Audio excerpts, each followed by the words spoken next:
Mr. Chairman, ladies and gentlemen, first I must mention that most of this work was done by Ulrik Sander Nielsen, but unfortunately he was unable to come to this meeting, so I will be giving this presentation. First, acknowledging the work of co-authors Per Madsen, Esa Mäntysaari, Jörn Pedersen, Guosheng Xu, and Gert Pedersen Armand. I begin with the current status for the genomic selection situation in Nordic Holstein. Currently, we have a joint breeding program for Denmark, Sweden, and Finland for Holstein, red breeds, Jersey, other smaller breeds. But this presentation is only about the Holstein. But there, 1 out of 10 bulls is currently selected for total merit index, which is called Nordic Total Merit. It's quite broad. It has quite broad breeding goal, lots of different traits: yield, production, conformation, health, fertility, workability traits, and others. If 10% of the bulls are pre-selected for the total merit index, then selection intensity becomes 1.8 and selection differential 1.4. Of course, for the individual or single traits, the selection intensity is less. Here, in this case, when we are talking about protein, the selection intensity is 1 and the selection differential is 0.8. The correlation between yield index and our total merit index is approximately 0.6, and protein has the highest weight in our yield index. Now, when there's a great variety and very good genomic tested young bulls coming available, the proven bulls or use of them is now less intensive. And we are now facing the situation that the first year batches of the genomic pre-selected bulls, they have either got their first milking daughters or they will be doing so in very near future. The traditional PLAB procedure done in the Nordic countries is done per trait or trait group. So we do it when we do it for protein, we do it for other yield traits at the same time. The traditional PLAB evaluation is unbiased if all data on which selection is based is included there at the same time. But now, when facing the genomic selection, we are kindly violating the assumptions here. So in theory, the PLAB evaluation should be biased because in PLAB, the progenies are assumed to be average of their parents, meaning that the expectation of the Mendelian sampling term should be 0, which is clearly not the case. And selection of genomic bulls and use of them maybe in a very short period of time, that should lead into problems in separating the environmental and genetic levels and trends. So assuming that genetic trend is underestimated and environmental trend is overestimated when pre-selection of bulls is taking place. As a result of that, young bulls, when progeny tested, the breeding values for them should be underestimated.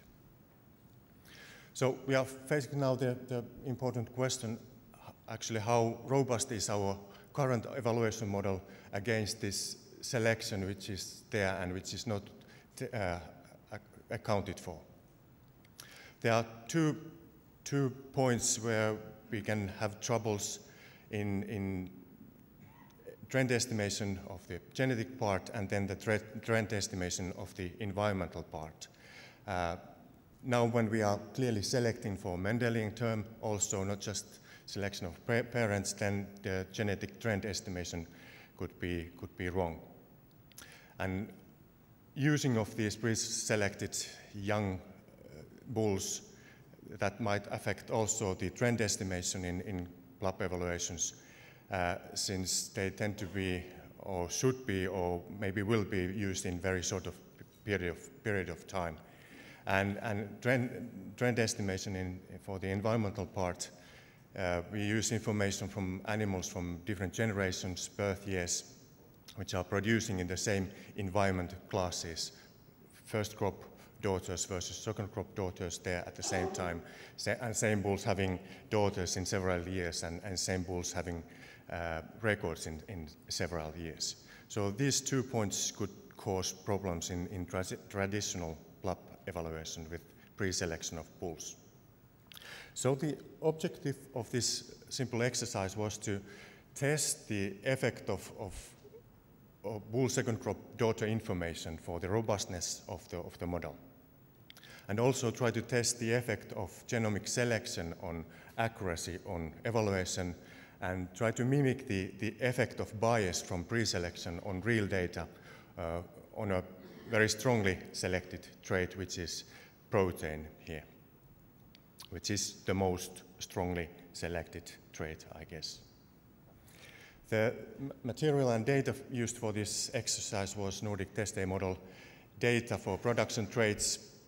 It uses TestA records since 1988. And what was investigated here was protein index for Holstein.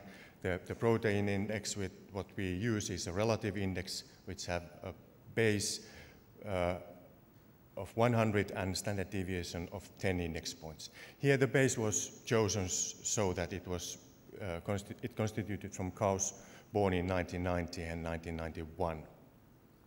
The approximate standard deviation for the population is 10.5.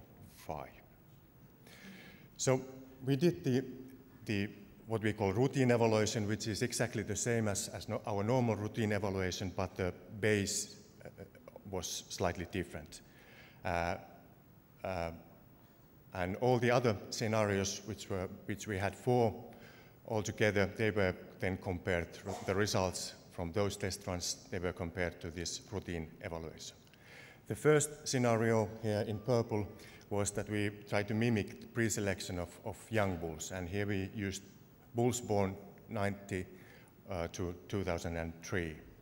And AI bulls with progeny test above the average, they were selected, selecting intensity here 0.08 and selection differential 0.75. And records from daughters of discarded bulls were set to missing. Tried to mimic that half of the bulls were pre-selected based on their genetic merit. The next one is that green? Yes. It was the same as in the previous one, but it was made for young bulls born 2000 and onwards. Then in the light red, the third one, there were no pre-selection for young bulls, but their second crop daughter information for bulls born 1995 onwards were set to missing, mimicking the case if the bulls are not going to get any second crop daughter information. And then year 2000 was combination, 2000 and onwards. No second crop daughter information were included, and pre-selection of young bulls were set, was as above. Pre-selection of young bulls above average. So daughters from not selected bulls, they were set to missing. For daughter information from private bulls or foreign bulls was as in the routine evaluation. Here you can actually see what happened for the number of bulls with these different 4 scenarios. Those numbers underlined and bold, they show that there's a difference to the routine. Like for instance, in the first purple one,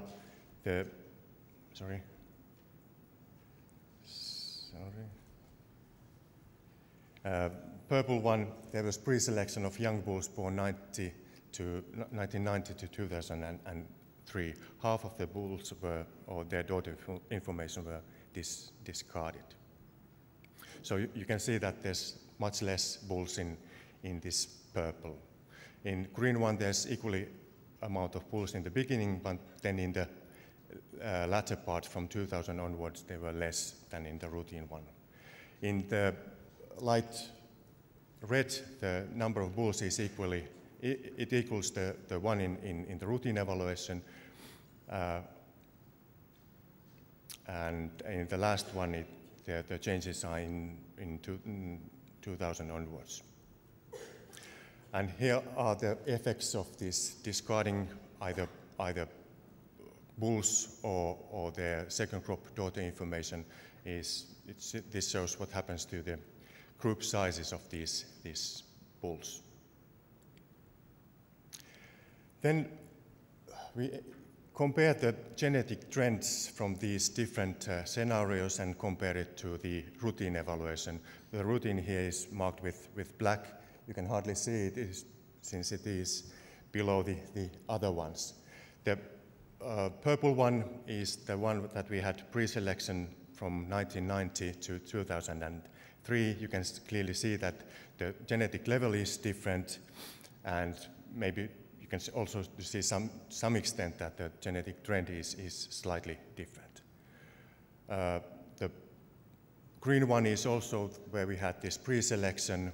The light red was the one where we discarded the second crop daughter information, and you can see that it overlaps totally the routine evaluation genetic trend. And then the last one, we had also the pre-selection and with combination of omitting the second crop daughter information. And you can see that the selection changes the genetic level, and also to some extent the genetic trend is slightly different from the routine evaluation. Here are the combination differences to routine run, average differences by birth year, classes in protein index. Of course, only selected bulls here are included.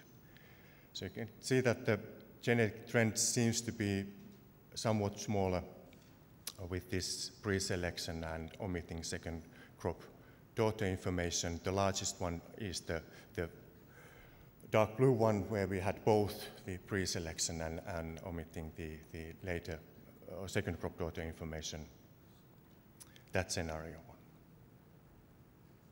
And here are the correlations with the routine run. Of course, the standard deviation of the breeding values for the selected bulls is less than in the normal routine run, and this is not corrected in any way. So I guess that also lowers a bit the correlations in the dark red scenario. Here's the frequency or distributions of the differences between the last scenario and then the routine run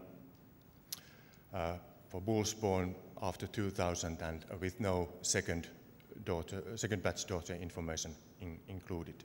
So you can clearly see that the majority of the differences are negative, meaning that there's a less genetic trend there, but the differences are not very big.